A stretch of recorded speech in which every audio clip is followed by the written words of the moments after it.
Vamos lá, meus irmãos, vamos lá, começando nossa quinta aula de introdução ao Antigo Testamento 2.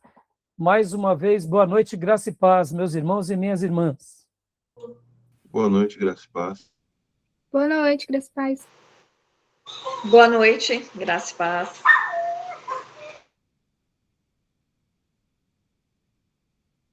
Hoje nós estaremos falando sobre os livros proféticos. Continuaremos. Na última aula trabalhamos já sobre a introdução e hoje nós continuaremos. Tem uma outra introdução aqui que eu quero trabalhar com vocês.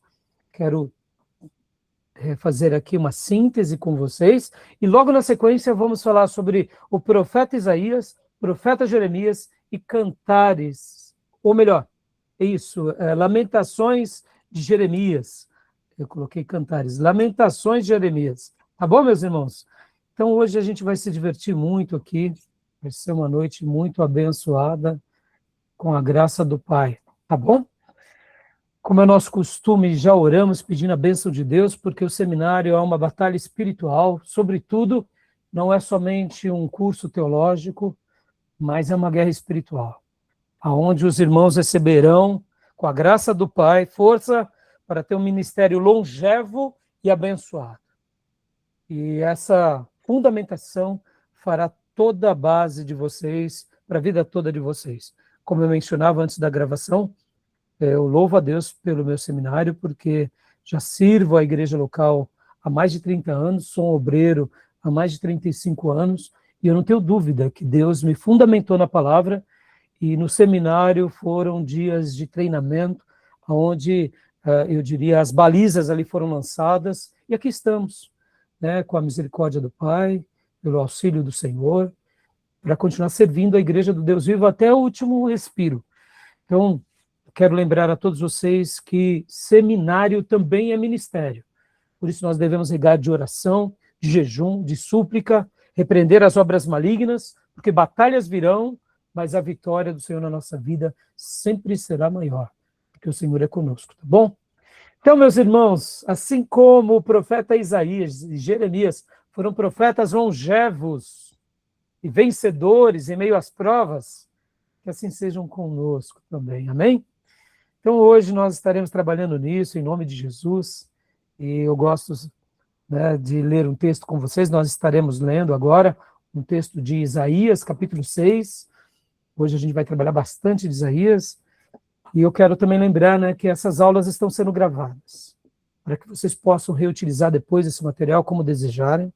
Gravamos também para os alunos em EAD, porque essas aulas farão parte do currículo para os alunos que fizerem o nosso curso em EAD, e gravamos também para abençoar o maior número de irmãos, onde quer que essas aulas cheguem.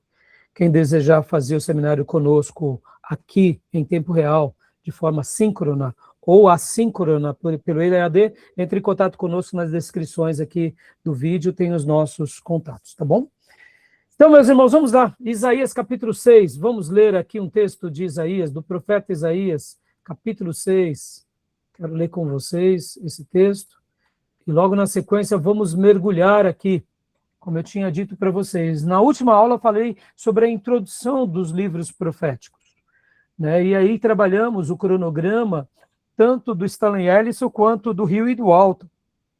E falei sobre a síntese deles e também mostrei um pouco do cronograma desse período chamado período dos livros proféticos. E hoje eu quero, inclusive, abrir essa aula concluindo o resumo criado, né, aqui pelo Notebook LM, baseado agora no livro do Hill e do Walton, porque na última aula eu falei sobre a introdução baseado aqui no Ellison. Lembrando que nós estamos trabalhando no livro aqui do Archer Jr., tá bom? Então, vamos lá, meus irmãos, vamos ler primeiro Isaías 6, esse texto maravilhoso, onde o profeta foi impactado pela glória do Senhor.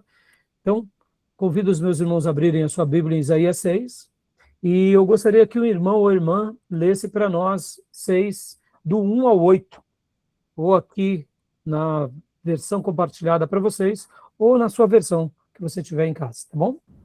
Vou ler aqui, pastor. Por favor. No ano em que morreu o rei Uzias, eu vi o Senhor assentado sobre um alto e sublime trono, e as orlas do seu manto enchiam o templo. Ao seu redor havia serafins. Cada um tinha 6 asas. Com 2 cobria o rosto, e com 2 cobria os pés, e com 2 voava. E clamavam uns aos outros, dizendo: Santo, Santo, Santo é o Senhor dos exércitos. A terra toda está cheia da sua glória. E as bases dos limiares moveram-se à voz do que clamava, e a casa se enchia de fumaça. Então disse eu: Ai de mim, porque estou perdido, porque sou homem de lábios impuros e habito no meio de um povo de impuros lábios, e os meus olhos viram o Rei, o Senhor dos exércitos. Então voou para mim um dos serafins, trazendo na mão uma brasa viva, que tirara do altar com uma tenaz.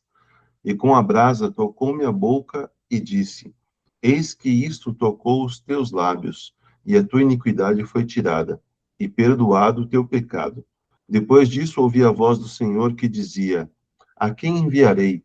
E quem irá por nós? Então disse eu: Eis-me aqui, envia-me a mim. Aleluia. Texto maravilhoso. Podem ver que é nos dias da morte do rei Uzias. Hoje a gente vai trabalhar esses detalhes aqui, mas esse texto é o grande texto onde o Senhor separa esse servo, reafirmando a sua obra na vida dele. Percebam, irmãos, que Isaías já tinha profetizado 5 capítulos, né? Ele já tinha profetizado 5 capítulos. Aí o Senhor toca nos lábios dele. E aí ele vai, então, e profetiza agora mais algumas dezenas de capítulos. E temos aqui, então, esse livro tão maravilhoso, com 66 capítulos.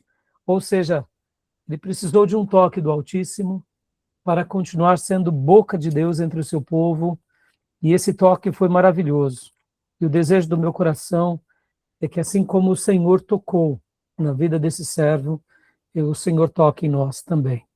E que possamos ser boca de Deus entre os nossos, e que assim como Isaías foi humilde para reconhecer que ele era pecador, um homem falho, que a gente seja assim também, porque é a graça de Deus sobre a nossa vida.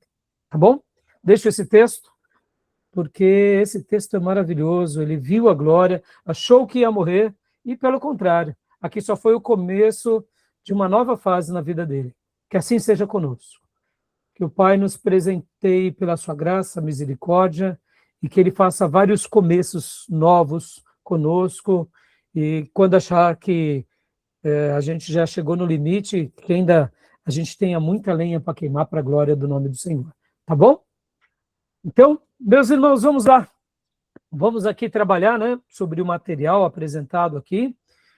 Como eu tinha mencionado para vocês, no livro do Stanley Ellison e do Rio e do Alton, eu trouxe na semana passada uma síntese do cronograma dessa fase, que é a fase dos livros proféticos.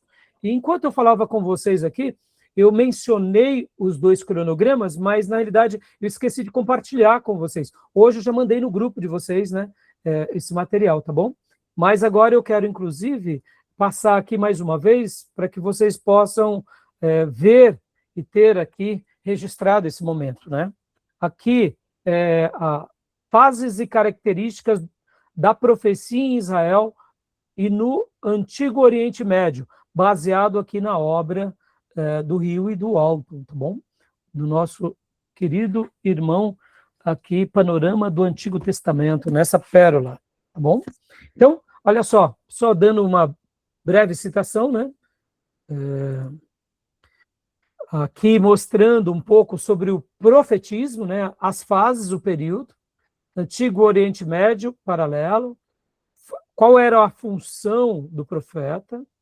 Ele era um funcionário, era um porta-voz real, o público-alvo era o rei, a natureza da mensagem, atividade ritual, questões militares ou projetos de construções, incentivos ou críticas, contexto de crise, necessidades administrativas, rituais do Estado, exemplos de profeta de Mari e do Império Neo-Assírio, modo de revelação, sonhos, visões ou transes. Então perceba que aqui é uma síntese mostrando todo o profetismo na Bíblia, porque hoje, irmãos, quando nós estamos aqui estudando sobre os livros proféticos, e entre profetas, como chamamos, maiores e os profetas menores, na realidade, como a gente aprendeu na última aula, não é uma questão de melhor, é quantidade de texto. Só que, no entanto, a gente tem que lembrar que os profetas sempre existiram. Como eu mencionei, Abraão era um profeta. Então, aqui, por exemplo, temos os profetas também pré-monárquico, porta-voz e líder, povo. Percebam que aqui no pré-monárquico, ou seja, antes da monarquia, vejam bem que aqui, olha, é Moisés, Débora, Samuel. Percebam? Ou seja, é profetas pré-monárquico, antes da monarquia. Aí depois temos os pré-clássicos, que também tem uma função bem curiosa, que eram aqueles da monarquia. Olha só, Natã, Elias, Eliseu, Micaías, Jonas, ou seja, era uma transição. Então eram profetas, mas eram chamados de profetas do período pré-clássico. E depois temos o período clássico, que é onde entram essa atividade clássica, no sentido, porque agora eles não só profetizam, mas eles escrevem. Então perceba que o Hill e o Walton fazem essa divisão, mostrando cada fase, cada período. E aí nós temos Amós, Oséias, Miqueias, Isaías, Jeremias, e depois temos os profetas apocalípticos, né, que seriam Daniel e Zacarias. E essa é a abordagem, ou o resumo cronológico, que o Hill e o Walton trabalham sobre a introdução à literatura profética. Já aqui, compartilhando essa página, porque essa página, na última aula, eu acabei citando para vocês, mas não compartilhei, então eu queria compartilhar agora no início. Percebam que agora aqui, ó, cronologia e característica dos profetas bíblicos, baseado aqui no livro do Ellison.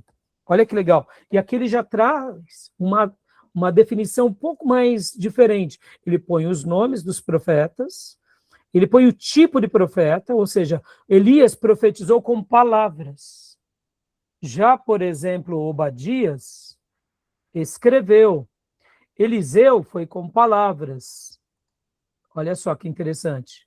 Joel escreve. É um profeta que baseia-se a sua profecia, mas ele também escreve.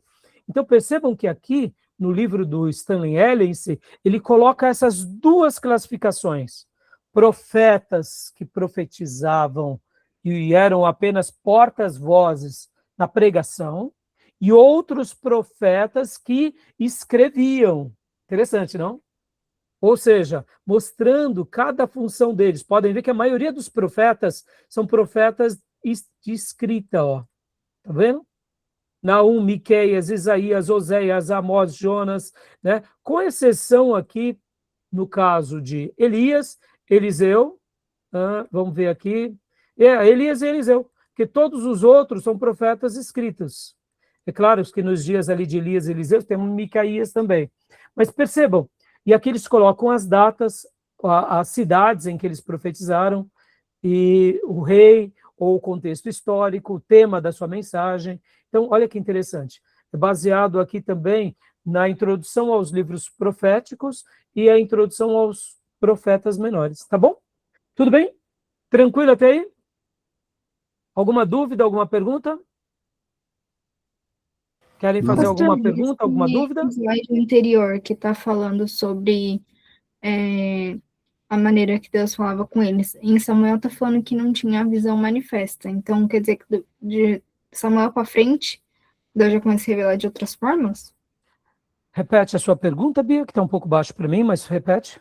No slide anterior, estava mostrando os profetas clássicos, pré-monárquicos, e etc, né?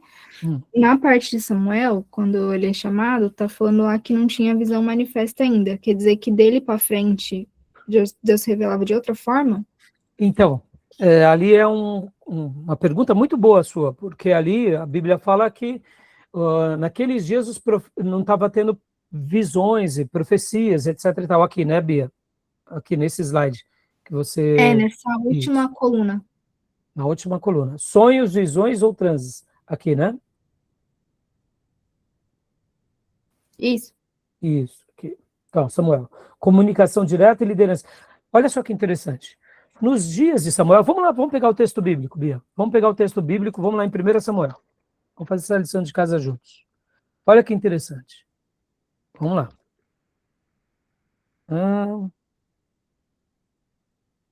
Aqui. Chamado de Samuel. Vamos lá. Deixa eu abrir até na nossa Bíblia digital. 1 Samuel, primeiro livro de Samuel, capítulo 3. Deixa eu compartilhar com vocês. Olha só que interessante.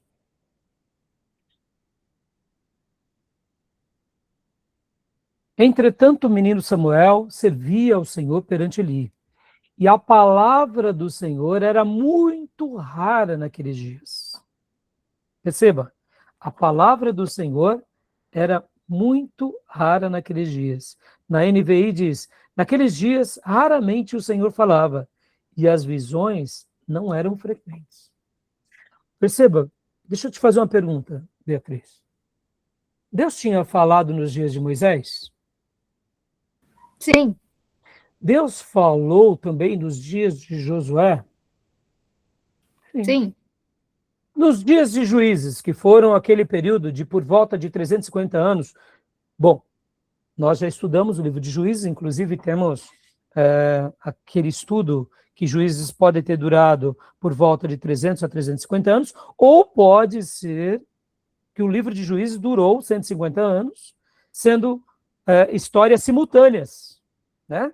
Ou seja, vários acontecimentos simultâneos, mas indiferente. Nos dias de Juízes também Deus se revelou? Deus usou alguém? Havia uma profetisa, inclusive? Havia. Perceba, por que eu estou falando isso? Porque aqui, quando o texto diz, e a palavra do Senhor era muito rara naqueles dias, e as visões não eram frequentes, é porque nesse contexto aqui de Eli, sumo sacerdote e dos seus filhos, a gente vai estar vendo que eles estão vivendo à margem daquilo que Deus esperava para eles. Esse sumo sacerdote, com esses sacerdotes, essa linhagem aqui, juntamente com todos aqueles que estavam vivendo nesses dias, não estavam buscando a Deus de todo o coração. Então, o que Deus está fazendo aqui é uma denúncia, mostrando que os sacerdotes não estavam buscando adequadamente. Mais ou menos como foram nos dias de Juízes, onde cada um fazia aquilo que vinha na sua mente, segundo seu coração. Então, esse era um contexto muito parecido, só que aqui havia um casal diferente. Eucana, pai de Samuel, e Ana eram consagrados. E aí Deus ouve a oração de Ana, Deus contempla a linhagem de Eucana, e Deus levanta agora esse presente como uma resposta ao povo de Deus, mostrando, eu desejo usar os meus vasos. Entendeu, Bia? Então, perceba, não é que não existia profetas. Existiu no passado, e aqui Deus estava de novo restaurando. Porque nos dias de Juízes, tendo por base que foram 300 e poucos anos, foi um período, né, como a gente sabe, de altos e baixos, mais baixos do que altos. Então, perceba, não era esse o desejo de Deus. Então, não é que não havia profetas, mas eles estavam em dormência. O povo aqui estava vivendo numa certa apostasia. Vamos lá. Na história do povo de Deus, isso se repete durante algumas vezes? Na monarquia, depois da monarquia, no reino dividido, na tribo do norte, na tribo do sul, podem ver que o padrão não se repete por várias vezes? Entendeu, Bia? Então não é que Deus não levanta, Deus levanta. Mas, assim, tem vezes que quando o povo realmente se perde, é como se Deus silenciasse. Né? Entendeu? Tudo bem?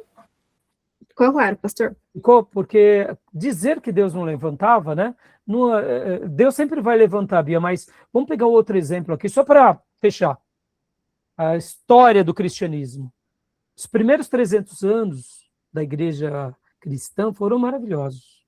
Os próximos 200 anos foram anos assim mais difíceis, porque a igreja se institucionaliza. Pode ver que ali, depois de Constantino e Teodósio, nasce o romanismo. E aí, depois dos primeiros 4 ou 5 séculos, a igreja entra em decadência.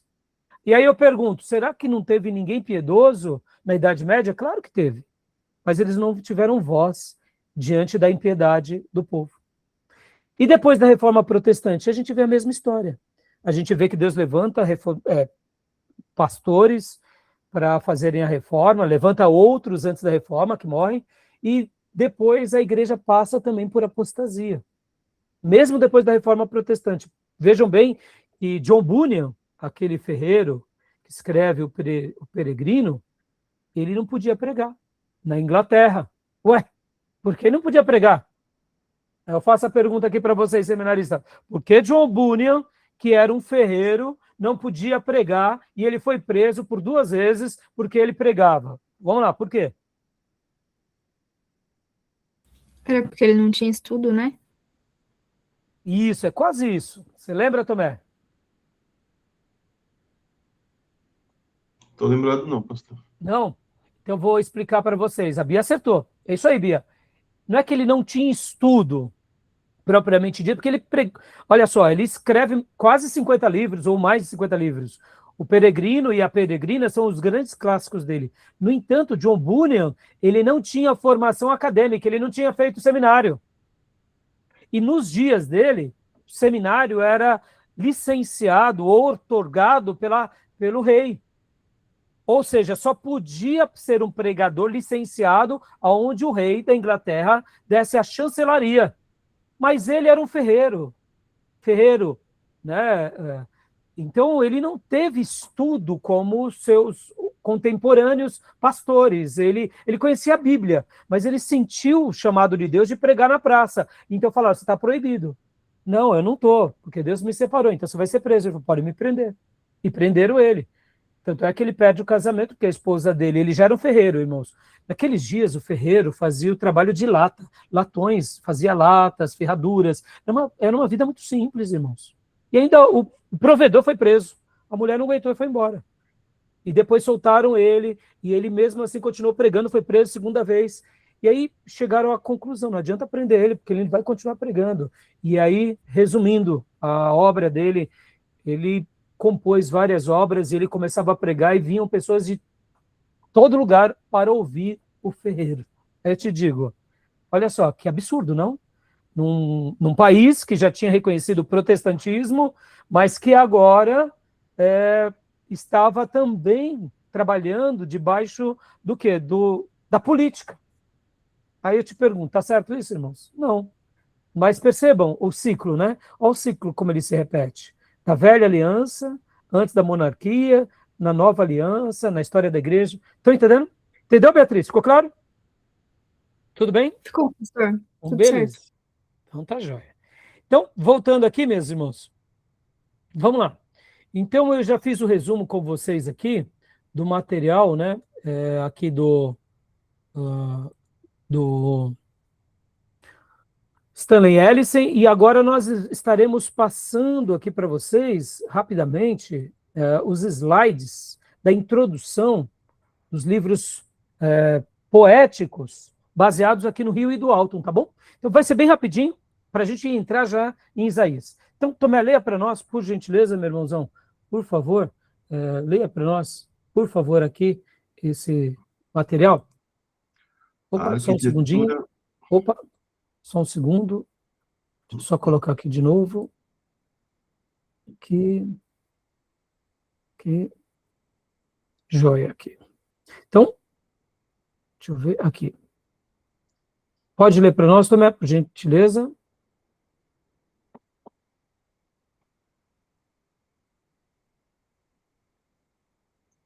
Pode ler. A arquitetura da literatura profética.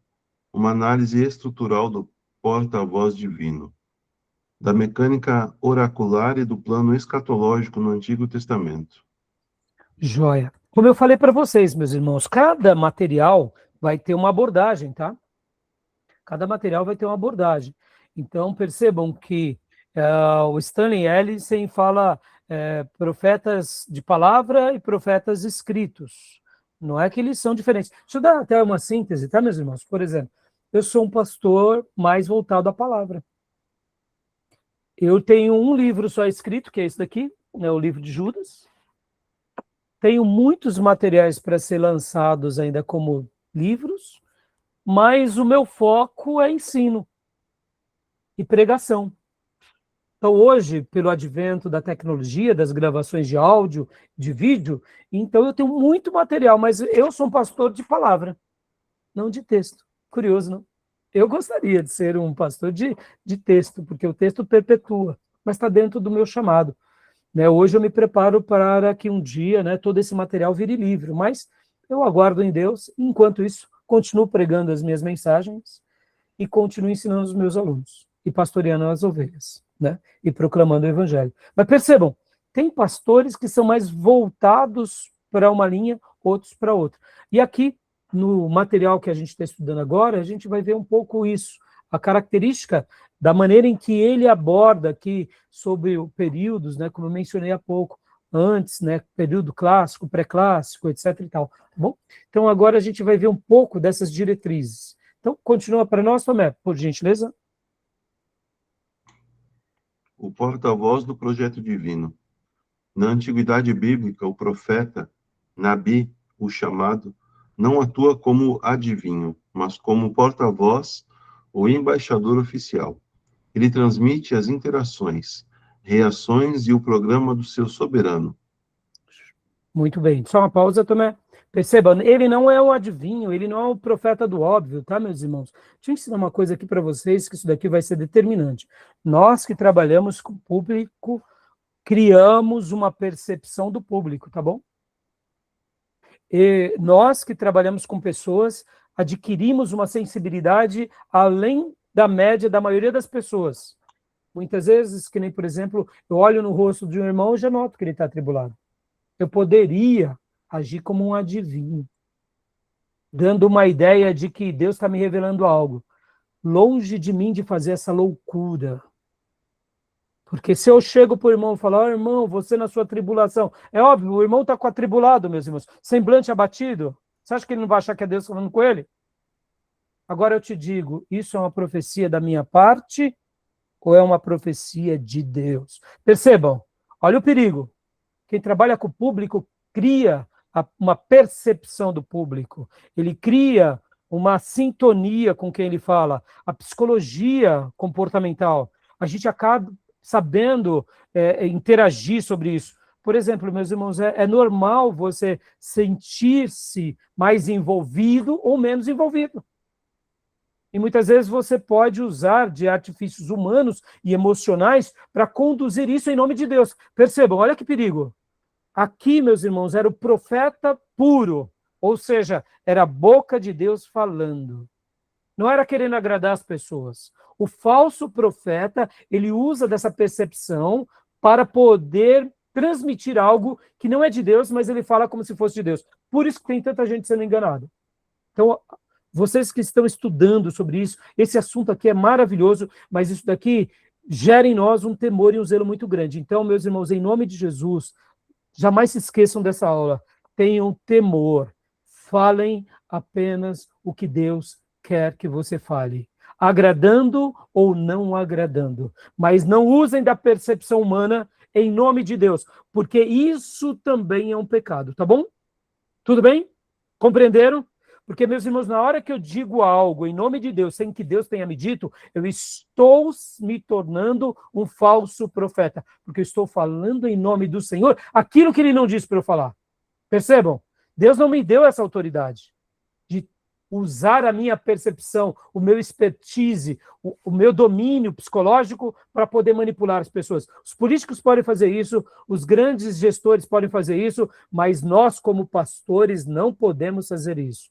E se um dia notarmos alguma coisa, que possamos ser leais, notando e dizendo verdades. Por exemplo, irmãos, eu estou notando que os irmãos estão tristes. O que aconteceu com os irmãos? Estou notando que os irmãos estão abatidos. Eu estou notando. Não é Deus que está falando. Percebam a honestidade. a honestidade intelectual, a honestidade espiritual. Percebam, essa honestidade vocês estão trazendo a aprovação de Deus na vida de vocês, no ministério de vocês. Por que eu falo isso, meus irmãos? Porque os profetas de Deus, eles não tinham medo de ter dúvidas. Por exemplo, irmãos, Davi, em vários momentos do seu ministério, quando ele tinha dúvida, ele falava, eu não sei o que fazer. Vamos chamar o profeta, vamos chamar o sacerdote, vamos consultar Deus. Hoje, os grandes pastores não têm dúvida, não é assim? Eles têm certeza, porque na hora que eles demonstram dúvida, perdem credibilidade. Isso, percebam, eles estão passando de uma linha. E essa linha a gente não pode passar, tá bom? Então, continua falando aqui, Tomé, por exemplo, né?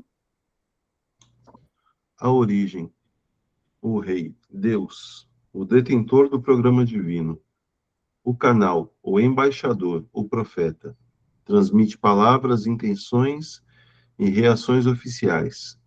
O destino, o público-alvo, nação, rei ou corte.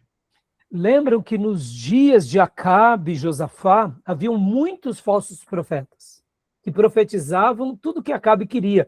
Lembrem-se do contexto, meus irmãos. Um pouquinho antes, o profeta Elias tinha destroçado os profetas de Baal.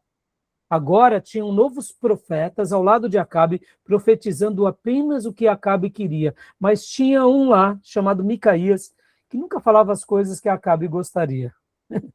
Interessante, né? Porque o verdadeiro profeta, ele é um embaixador de Deus, ele é um canal. Por isso que ele tem temor, porque ele sabe que o que ele fala vem de Deus, tá bom? Tudo bem até aí? Continua, por favor, Tomé. A ativação profética em tempos de crise. O ministério profético em Israel opera como um mecanismo de resposta do pacto. A frequência e a intensidade da voz profética aumentam em proporção direta a 3 tipos de ameaças estruturais. Intensidade profética, né? Vezes tempo, precisão estrutural. Primeiro, crise religiosa. Exemplo, oficialização do culto a Baal, Elias. Segundo, crise política, ameaças bélicas da Síria e Babilônia. Terceiro, crise da identidade. Exemplo, o vazio existencial da comunidade pós-exílio. Ou seja, tem esse agravante, né? A intensidade profética tem toda essa questão da emergência. Então, olha que interessante, né? Tudo bem até aí? Alguma pergunta? Alguma dúvida? Se não há, prossiga para nós, Tomé, por gentileza.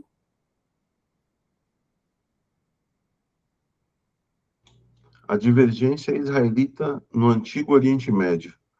A profecia era comum no mundo antigo, contudo, o alicerce da aliança tornou a instituição israelita estruturalmente singular. Antigo Oriente Médio, foco no rei, mensagens táticas, rituais, militares e construção. Múltiplas divindade. Insight, ausência de esperança escatológica, divindades sem projeto histórico de longo prazo. Israel, foco no povo e no pacto, crítica socioespiritual e anti-ritualismo, mensagens de exílio e restauração. Insight ancorado na aliança e na escatologia, um plano soberano para a história. Ou seja, esse assunto de sacerdotes, de profetas e de visões acontecia em todos os reinos. Lembra lá na Babilônia, quando Nabucodonosor tem um sonho, ele não chama os magos? Lembra que Faraó também faz a mesma coisa? Ou seja, o profeta sempre estava, ou os sacerdotes, ligados à política, à vida deles. Mas com Israel era diferente. Por isso que o profetismo em Israel começou a ser visto de uma forma até exclusiva. E os profetas de Israel, desde Moisés, ou mesmo desde os dias de Abraão, foram impactando as outras nações. Ou seja, o profetismo era algo muito respeitado nas outras nações. Porque quando Deus levantava um profeta de Israel, todos se calavam. Porque Deus fazia algumas coisas. Então, percebam que havia uma característica diferente, mesmo no mundo antigo, tá bom? Então, continuando aqui, a evolução histórica da instituição profética, é o que nós vimos há pouco, né? Mas aqui um pouco mais detalhado. O papel. O público e a mensagem do profeta sofreram mutações arquitetônicas, culminando na era dos profetas autores. Pré-monárquico. Moisés, Débora, Samuel. Função: porta-voz e líder nacional. Público: o povo. Mensagem: orientação nacional e justiça. Pré-clássico: Natã, Elias e Eliseu. Função: conselheiro da coroa. Público: o rei e a corte. Mensagem: conselho militar, bênção ou repreensão ao monarca. Clássico: século VIII em diante. Amós, Isaías, Jeremias. Função: crítico socioespiritual. Público: o povo. Mensagem: advertência de exílio e promessa de restauração escatológica. Lembram, meus irmãos, então, como a Bia perguntou há pouco, os profetas já existiam, mesmo antes de Samuel. Mas naqueles dias, as visões eram raras, porque o povo estava apóstata, estava desviado, como Elias, de fato, foi condenado, assim como seus filhos. Elias não, Eli. Mas percebam, aqui Deus levanta uma escola, chamada Escola de Profetas, e com eles nascem agora o quê? Uma nova categoria, que depois vem os textos escritos. Por isso que na teologia, quando nós estudamos os livros proféticos, nós trabalhamos dentro desses clássicos. Não é que Elias, Eliseu não eram clássicos, mas eles eram profetas da palavra, não eram profetas que escreviam.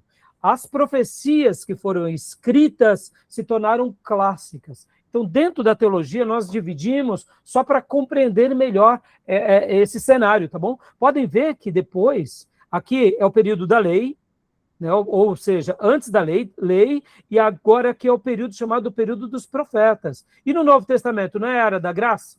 Aí eu pergunto, e no Novo Testamento tinha profetas ou não?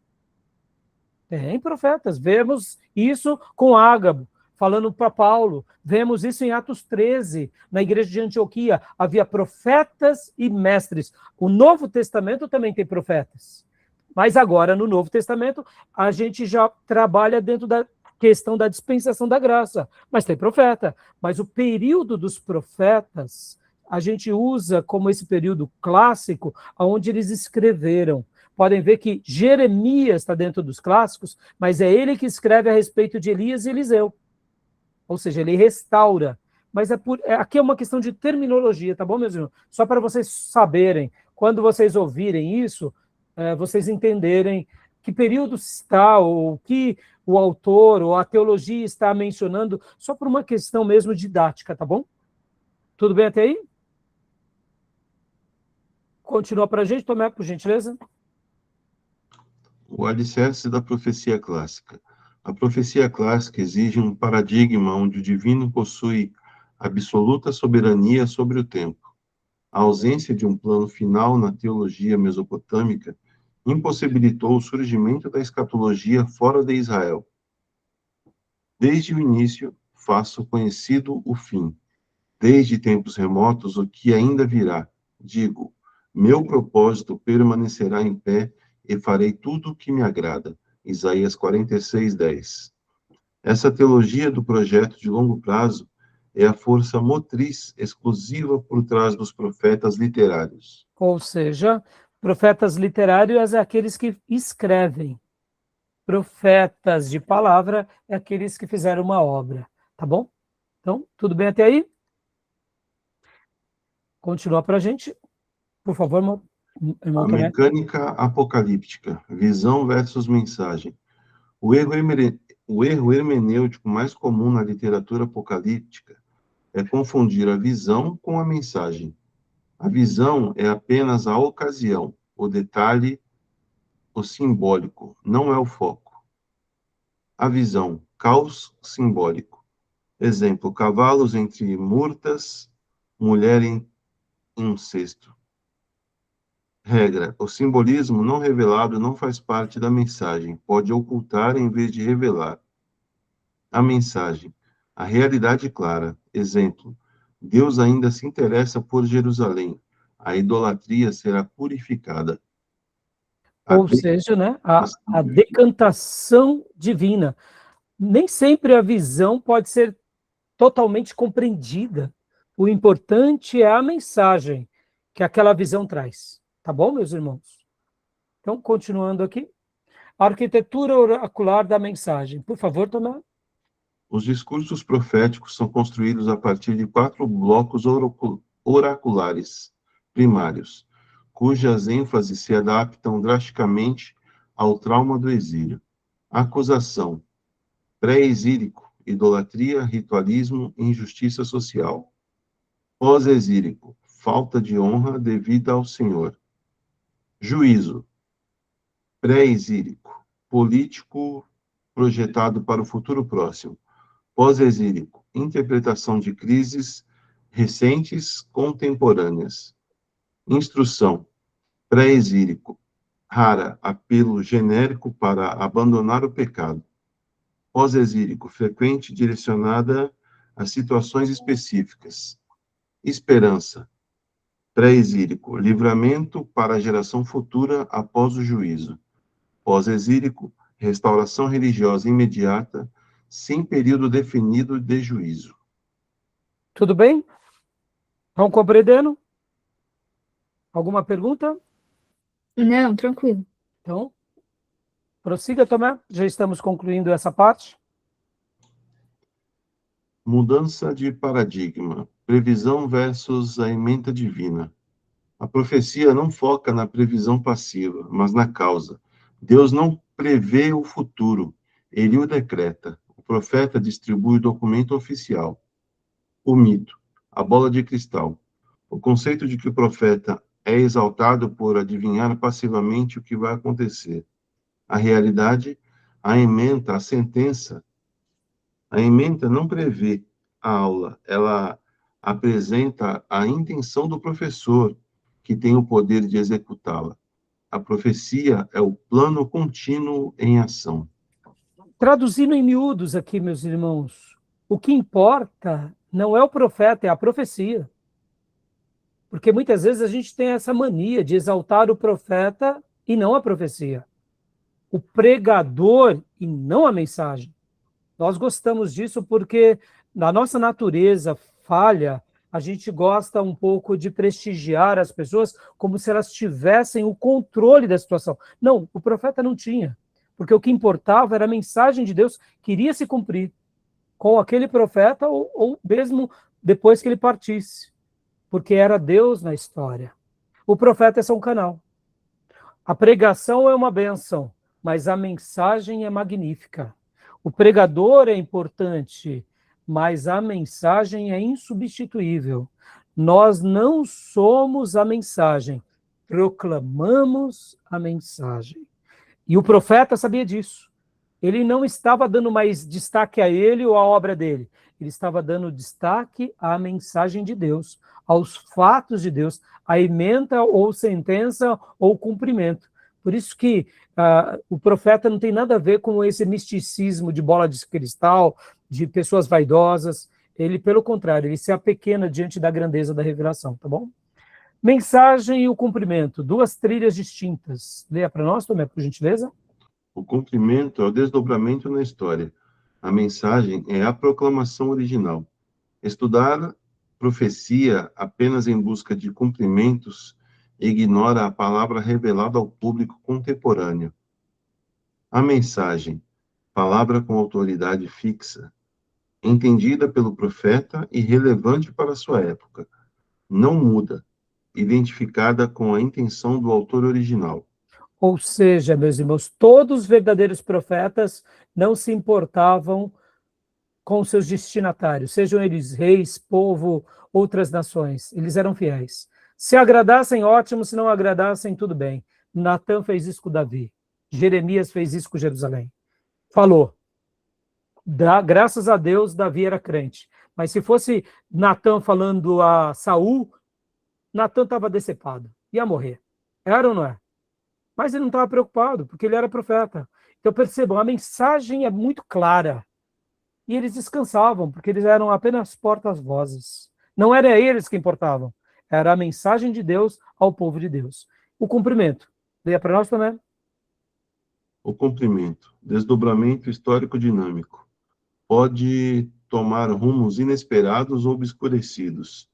Perspectiva subjetiva. Pode ter múltiplos cumprimentos revelados aos poucos. E é aqui que nós nos apequenamos, viu, meus irmãos? Porque aqui, como seminaristas, a gente quer reinventar a roda, viu? Não, meus irmãos, aqui, ó, nós estamos segurando um livro que está além da gente. Como vai ser os cumprimentos? É um mistério. A gente está aprendendo, estamos estudando e deixando Deus realizar na história. Tá bom, meus irmãos? Perceba, por isso que nós aprendemos com várias linhas. Somos um seminário batista, de origem batista nacional, amamos a cozinha batista tradicional, reformada, ortodoxa, mas aprendemos com todo o povo de Deus. Por quê? Porque estamos na escola dele. Ele tem o controle da história. Ele nos deixou um livro perfeito. Nós temos uma leitura batista, uma interpretação, mas não somos a única voz. A verdadeira voz é a palavra de Deus, que vai ser estudada por nós, aprendida a cada dia. O cumprimento é do Senhor. Como se dará? Não sei. Tá bom? Correlação neotestamentária. Estamos concluindo. Como o Novo Testamento utiliza a profecia clássica. A correlação profética não exige que o autor do Antigo Testamento tivesse em mente os fatos específicos da era cristã. Autor do Antigo Testamento, preocupado com a mensagem contemporânea, sabia que sua palavra teria utilidade flexível na história. A correlação. A descoberta de uma correlação adequada na retrospectiva histórica, a verdade se amplia sem invalidar a intenção original. Autor do Novo Testamento, usa a profecia por dedução como apoio, já aceitava o Messiado por provas indutivas, milagres. Ou seja, nós vemos uma correlação do mesmo ministério, claro que fazendo as suas leituras corretas da antiga aliança da nova, mas há uma correlação, há uma harmonia, porque é o quê? É a palavra de Deus na antiga aliança e na nova aliança. Tá bom, meus irmãos? O fim supremo da revelação profética é o último slide. A profecia não existe primordialmente para oferecer relatórios de inteligência sobre o amanhã. Ela é uma peça essencial da autorrevelação divina. História, o que Deus fez no passado. Profecia, o que Deus planeja para o futuro. A revelação, o fluxo contínuo de um plano singular, soberanamente projetado e executado. O estudo da literatura profética deve resultar não em meras especulações futuras, mas em profundo temor àquele que arquitetou a ementa. Ou seja, olha que coisa linda, né?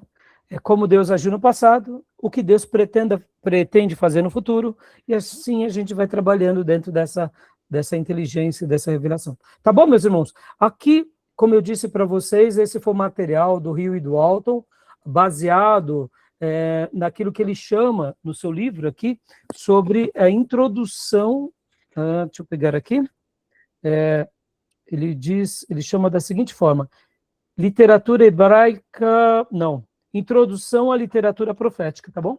E foi o resumo, o capítulo o capítulo de número 22, tá bom? Depois, qualquer dúvida, leiam essas páginas, e qualquer dúvida, estamos por aqui, tá bom? Alguma pergunta sobre isso? Deu para compreender? Tudo bem? Eu tenho uma pergunta sobre essa última frase que ele colocou, falando sobre, né, a profecia não é um relatório sobre o amanhã. De fato, Deus não precisaria, né, contar pra gente, tipo, prestar contas do que ele vai fazer. Então, eu fico a dúvida, tipo assim, por que ele mostra pra gente o que vai acontecer? Para que a gente participe? Para que a gente se posicione? Exato, Beatriz. E por que ele não diz tudo, né? No ano em que a Beatriz tiver 35 anos. Porque, Beatriz, a gente seria muito falho, né? A gente deixa para se arrumar aos 34 anos, né? E, na realidade, a gente está perdendo, né? Porque quando a gente se prepara aos 34 anos e não aos 25, por exemplo, a gente está deixando de se preparar para aquilo, né? Pode ver. Não é da nossa natureza, irmãos, a gente deixar para a última hora? Então, Deus faz assim para mostrar um pouco para nós mesmos. Agora, não é só isso também, viu, Beatriz? Tem outro detalhe bem peculiar. É a maneira em que Deus mostra a sua soberania na história, no macro. Assim como ele revela a sua glória no micro, ou seja, no nosso coração, na nossa vida, na nossa família, ele realiza um milagre na nossa comunidade. As profecias, elas abrangem o macro, né? A atuação de Deus na história, o governo de Deus na história. Então, seria mais ou menos por isso, Beatriz. Por isso que ele fala, olha, eu irei realizar isso, mas ele não explica direito. É mais ou menos como ele dissesse, meus servos, aprendam comigo, me temam, me observem, porque eu estou atuando na história como eu quero.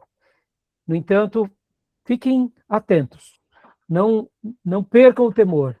E dessa forma a gente vai vendo Deus agir na história, né? Podem ver que isso só nos apequena, só nos faz crer mais nele. Não é verdade, irmãos? Entendeu? Deu para entender, Beatriz? Ele pode ver, Beatriz, nem tudo na Bíblia é um livro de profecia futura. Podem ver que hoje nós desfrutamos de profecias que já aconteceram no passado. Quer ver uma das maiores dessas profecias, Beatriz? Quando Deus nos salva.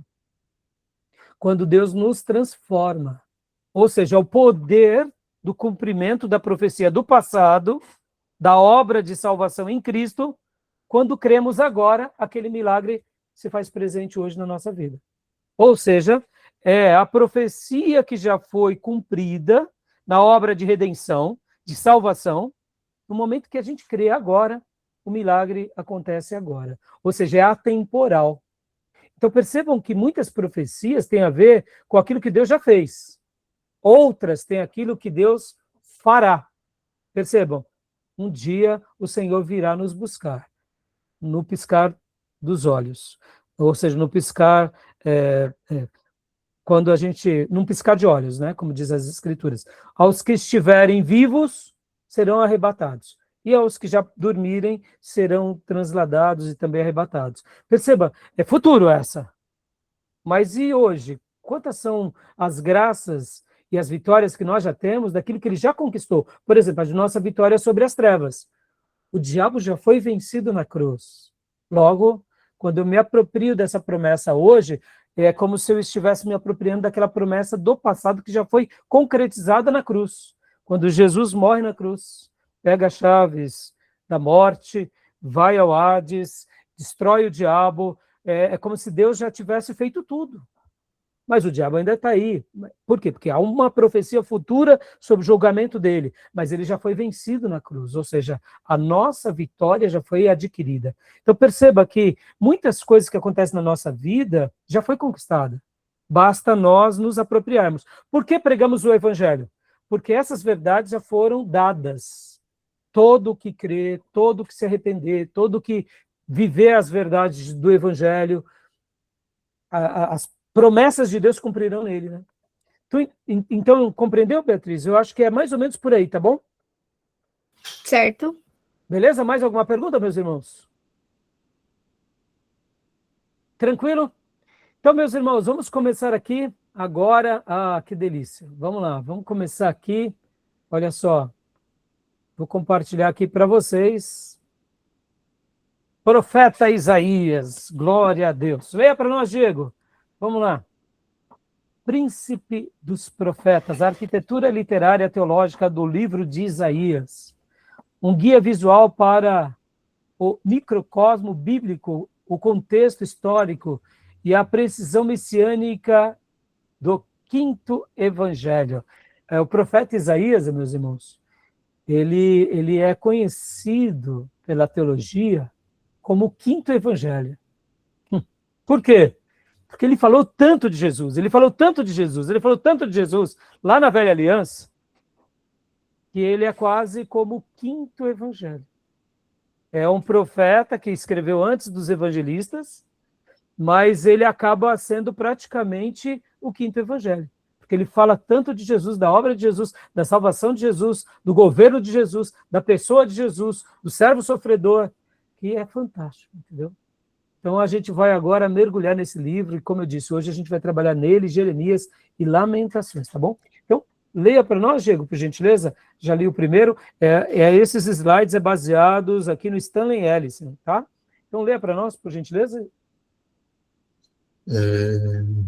O homem por trás do manuscrito. Conselheiro real, acesso à aristocracia, Martes sobre Manassés. Métricas de perfil. Nome, Isaías, o Senhor é a salvação. Linhagem, filho de Amós. Tradição, primo do rei Uzias. Cargo, capelão da corte real de Judá. Ministério, 50 anos, de 740 a 680 a.C. Contemporâneos, Miqueias, Judá rural e Oséias, reino do norte, Israel. Isaías combinou o acesso ao mais alto poder político, com uma espiritualidade profunda e inflexível. Atuou como conselheiro de 4 reis, Uzias, Jotão, Acais e Ezequias, e suportou a tirania de um quinto Manassés. Olha só que fantástico, meus irmãos. Então, o livro de Isaías, fazendo uma síntese aqui, quem escreve Isaías é o próprio Isaías. A gente vai ver aqui alguns debates sobre a autoria. Ele é um profeta longevo, ele profetiza por volta de 50 anos. Ele acaba participando ativamente de 4 reis, Uzias, Jotão, Acás e Ezequias, e ainda suporta a tirania de um quinto de Manassés, e possivelmente foi Manassés que manda cortá-lo ao meio. Olha que interessante. Quem manda matar o profeta Isaías é Manassés. Lembra quando Hebreus fala que alguns foram cortados ao meio? Possivelmente o escritor de Hebreus estava se referindo ao profeta Isaías. Quem ele era? Ele era uma pessoa importante, porque ele era primo do rei Uzias, ou seja, filho de Amós. Logo, ele era de linhagem real.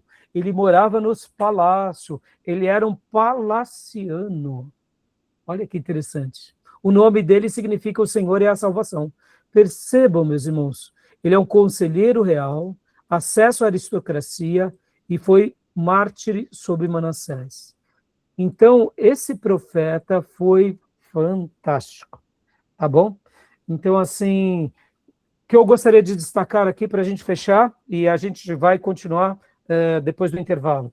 O profeta Isaías, ele consegue ser fiel na corte, mesmo sendo de linhagem real, mesmo sendo rico, mesmo sendo palaciano, ele foi crente de alto calibre. Posso ouvir glória a Deus, meus irmãos?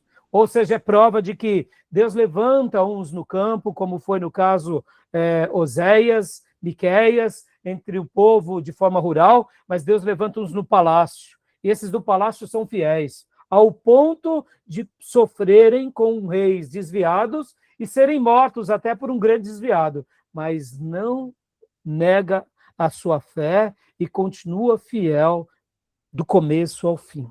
Aleluia. Só aqui, meus irmãos, é apaixonante, porque quando a gente lê o profeta Isaías, por si só, já é um livro maravilhoso. Quem já leu sabe disso. O profeta Isaías é maravilhoso. Agora, saber desses detalhes aqui da vida dele só nos desafia a seguir nesses passos. Lembra que no início dessa aula eu falei que fazer teologia, ser crente, ser ministro é batalha espiritual? Está aqui, diante de nós, um valente, um gigante de Deus, que não se curvou, mesmo quando a corte se desviou. Porque, percebam, meus irmãos, a gente vai ver que ele pega várias fases. Uzias foi um bom rei, mas Jotão já foi um desviado. Acás um desviado. Ezequias também foi um bom rei. Então, perceba que ele pegou momentos horrorosos, em que a monarquia era desviada, logo, muitos se desviam junto com o rei, mas ele também teve boas fases com reis piedosos. Ou seja, ele nadou em boas ondas, boas águas, mas ele também sofreu nos momentos difíceis. Mas, em meio a tudo, o que ele fez? Ele entregou a mensagem. a mensagem de Deus, à sua nação. Tá bom? Tudo bem até aí? Delícia, hein? Só aqui já deixa a aula, né, com gostinho assim de como eu gosto de dizer, né, mamão com açúcar, meus irmãos. Isso daqui a gente não precisa nem mastigar, é só engolir, né? Mamão com açúcar, é uma delícia isso daqui. Tá bom? Tudo bem até aí? Tudo jóia? Então, vamos parar aqui? Vamos parar? A gente volta na segunda aula do dia de hoje, tratando para não ficar uma aula muito grande, né? Mas tudo bem até aqui? Tá dando para entender? Aqui a gente vai ver agora, nesse segundo slide, um pouco do período de crise em que ele viveu, tá bom? Fechado? Alguma pergunta? Fala, Beatriz, você ia falar alguma coisa? Não, pastor. Tranquilo? Então tá jóia. Então, meus irmãos, então, vamos lá. Então vamos para o nosso intervalo, a gente volta em minutos, tá bom? E aí a gente continua aqui sobre o nosso estudo, tá bom? Então, vou parar aqui a nossa gravação e voltamos em instantes, tá?